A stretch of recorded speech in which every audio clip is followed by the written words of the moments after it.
Sup guys, it's Alex here, and welcome to another edition of the Bracketology update.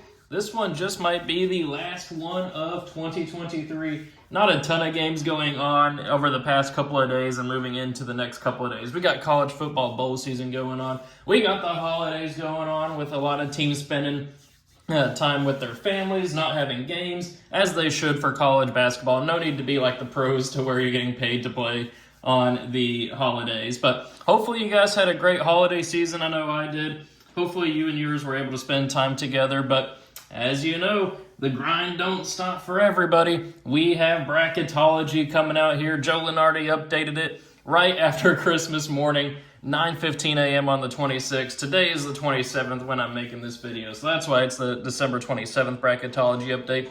But we have had some movement over the last week or so since I last made the video. Of course, we had a crazy game between Florida Atlantic and Arizona that I had to mention this past weekend. I thought Arizona was going to beat Florida Atlantic. At halftime, they were up by 6.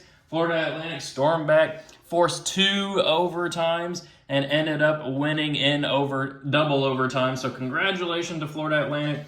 They stamped their spot as a national title contender, and it was reflected in the polls. I think they're up to number 7 now, I want to say, in the AP top 25 poll. So congratulations to the Owls. They look like a contender on the national stage. But speaking of contenders here, top overall seed is Purdue. First team out is Washington. There's the Kentucky transfer Keon Brooks in the picture there. And then the last team in is Virginia Tech.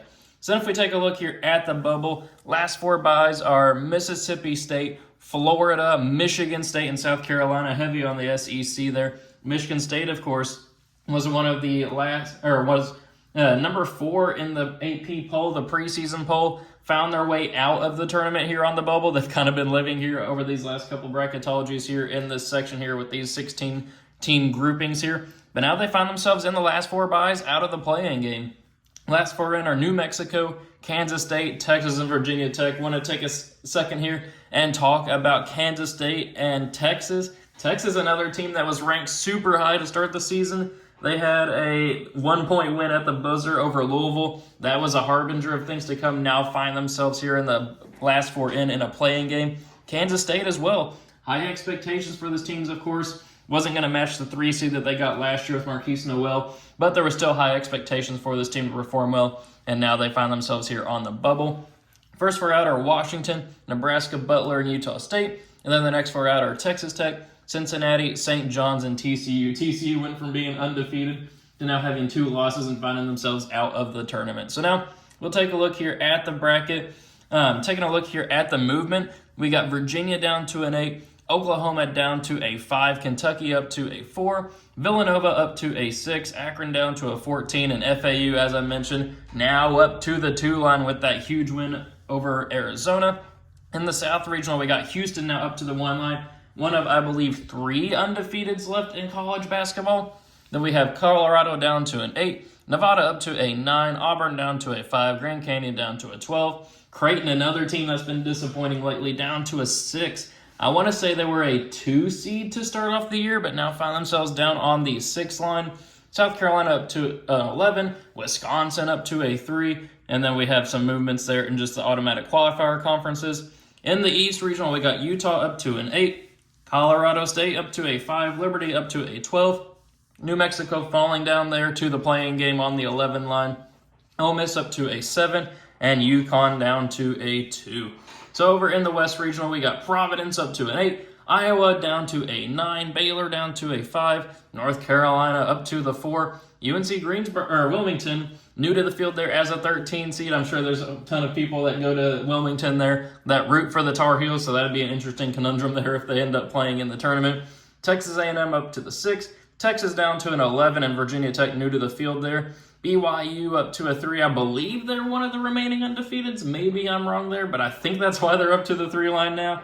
And then we have Gonzaga down to the 7 line. It feels so weird saying Gonzaga on the 7 line, but this team is just not the Gonzaga teams of old. But now as we get here into the bracket predictions, which you guys know I do every time I do one of these bracketology videos, I'm going to do a new thing for the people who are watching at this point in the video about 5 minutes in and not just skipping to the end to see who I end up picking to be the national champion, I'm going to do a Noti Gang thing here. I've been inspired by another YouTuber that I watch, but if you're watching at this point in the video, comment Noti Gang to let me know that you guys get post notifications whenever I upload the video, so make sure you hit that post notification bell. Make sure you subscribe. Make sure you like the video. Comment down below Noti Gang, and I will give a shout out to a random person in the next video who does that. I'll kind of be doing that from here on out. So make sure you turn those post notifications on, hit that subscribe button, hit that like button, and comment down below Noti Gang. So we'll go ahead and get into our predictions here.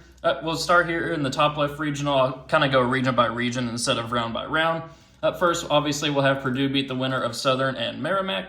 Then we're going to go with Dayton. I got Dayton pulling off the 9-8 upset over Virginia. It's just Virginia doesn't... There's just something wrong with Virginia this year, it feels like. Something's just missing from that team. And really, it's offense that's missing from the team.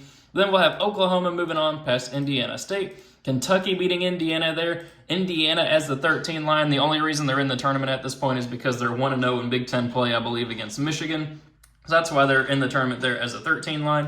Then I'm going to go with an upset pick here. I'm going to go with 11 seed Michigan State over 6 seed Villanova. Villanova's kind of righted the ship lately in their last couple of games, but Michigan State's also righted their ship. I think there's more talent at Michigan State. I'm going to go with them pulling off the upset there.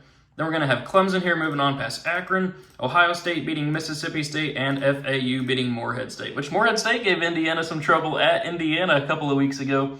So in first spot in the Sweet 16, we got Purdue here moving on past Dayton, Kentucky moving on past Oklahoma. Then we're going to have Michigan State pulling off the 11-3 upset over Clemson. Maybe I just believe in Michigan State too much, but top 4 team at the start of the season, I think that they're riding the ship. I think that they're a perfect 11 seed to make a run to the Sweet 16 here, where they will face Florida Atlantic. There won't be the classic Ohio State and Michigan State matchup there. Then for a spot in the Elite Eight, as much as I want to pick my Kentucky Wildcats there, I think Zach Edey's just going to give too much problems down low. Braden Smith has another year of experience to lead the guards, and I got them moving on past Kentucky, where they will face FAU. FAU, Florida Atlantic, the Owls. Can they make a return to the Final Four? I don't think so. I got Purdue advancing on here past that regional. I think that just the size, I don't think Florida Atlantic will be able to compete with Purdue. So then we'll move on here to the top 8 regional. We got Houston moving on past Oral Roberts, who I think will beat Norfolk State. Nevada pulling off a 9-8 slight upset over Colorado. Grand Canyon pulling off a 12-5 over Auburn. I just love Bryce Drew's team over there, the Grand Canyon. I think the Antelopes there are going to move on. Then we got Duke here moving on past UC Irvine. Creighton moving on past South Carolina, though I could see South Carolina pulling off the upset. Wisconsin beating Samford. Then we're going to go with a 10-7 of Miami over San Diego State, and then Tennessee beating Longwood. So in first spot in the Sweet 16, we got Houston moving on past Nevada, Duke moving on past Grand Canyon. Then we're going to go with Creighton pulling off the 6-3 over Wisconsin there. I just think Creighton, with Ryan Kalkbrenner, with Alexander, and a lot of other players on that team, I think they'll be able to beat Wisconsin there in a 6-3. Then we got Tennessee moving on past Miami. Then for a spot here in the Elite Eight, as much as I want to pick Duke to pull off the upset over Houston, I just don't see it happening. I got Houston advancing on there to the Elite Eight, where they will face Tennessee. I think a Creighton-Tennessee game would be fun to watch there in the Sweet 16. But then for a spot in the Final Four, I'm going to go with Tennessee. I'm going to go with the 2-1 upset. I just don't feel like Houston's truly been tested this year. And I think Tennessee, after playing in that Maui Invitational, they'll have the ship righted over there and move on to the Final Four. So then we'll move on down here to the bottom right region. Kansas moving on past Lipscomb. Northwestern pulling off the 9-8 upset over Utah. Colorado State hanging on to beat Liberty. I think that would be close, but Colorado State would get the victory. Memphis moving on past McNeese State. Alabama moving on here past the winner of New Mexico and Kansas State, which, might be New Mexico at that point. Illinois beating Vermont. James Madison pulling off the 10-7 upset over Ole Miss, which I think Ole Miss is one of the remaining undefeated teams, but I just don't feel like they're a contender this year. And then UConn will beat the Fighting Toothpaste of Colgate. Then for a spot in the Sweet 16, we got Kansas here moving on past Northwestern. Memphis beating Colorado State. Illinois beating Alabama there. I think that'd be a fun game to watch. And then UConn moving on past James Madison. Then for a spot in the Elite Eight, I'm going to go with Memphis here, pulling off the 4-1 upset. I think Memphis has one of the best resumes in college basketball. They've been playing fantastic as of late. Penny Hardaway's got that team whipped up into shape. I think that team will be a team to watch out for in the actual NCAA tournament, where they will face UConn. The Huskies will beat Illinois, which sets up 4-seed Memphis, 2-seed UConn for a spot in the Final Four. I'm going to go with the Huskies here. I do think that they'll be able to win that game and advance here to the Final Four. So we have 1 seed and 2 2-seeds so far, which now we move on to the last regional here. Arizona will beat Marist. Providence will move on past Iowa State. Baylor will hang on past Princeton, though Baylor's kind of been faltering lately. I think for one bracketology, they were on the 1 line, maybe the 2 line, but now they're down to a 5. North Carolina moving on here past UNC Wilmington. Texas A&M beating the winner of Texas and Virginia Tech. BYU moving on past Fort Wayne. Gonzaga beating Florida, and Marquette moving on past Weber State. Same for a spot in the Sweet 16. We got Providence pulling off the 8-1 upset. I know Arizona's been one of the teams, the best teams in college, been one of the best college basketball teams in the nation this year. But I feel like they could be susceptible to an upset, and I feel like Providence is one of those teams. Very hot and cold Providence. I mean, maybe they won't even make the tournament, but why not have some fun here? It's December 27th. We still got 3 months, or just under 3 months now until the tournament. Why not have some fun and have an 8 beating a 1? Then North Carolina will beat Baylor. Texas A&M will falter to BYU. I got BYU moving on, and then Marquette will beat Gonzaga.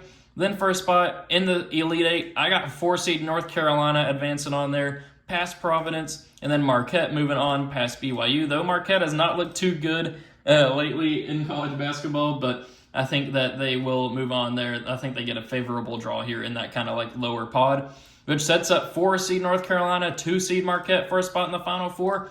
I got North Carolina advancing on to the Final Four, redeeming themselves for last year whenever they were the preseason #1 favorite and missed the tournament entirely, which sets up a 1, a 2, a 2, and a 4 here in the Final Four.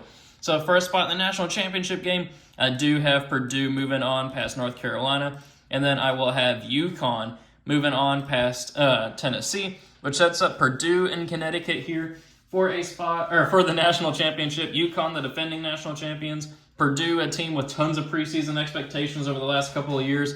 I think Purdue finally gets over their NCAA tournament hope, their much publicized NCAA tournament hump, and they win the national championship. So thank you guys for watching. Really hope you enjoyed it. Let me know what you think of my predictions in the comment section below, and let me know what your NCAA tournament predictions are in the comments below as well. Always happy to read through those and kind of see what the public's thinking, see what the subscribers are thinking. So thank you guys for watching. Hope you had a Merry Christmas, and I will see you all later.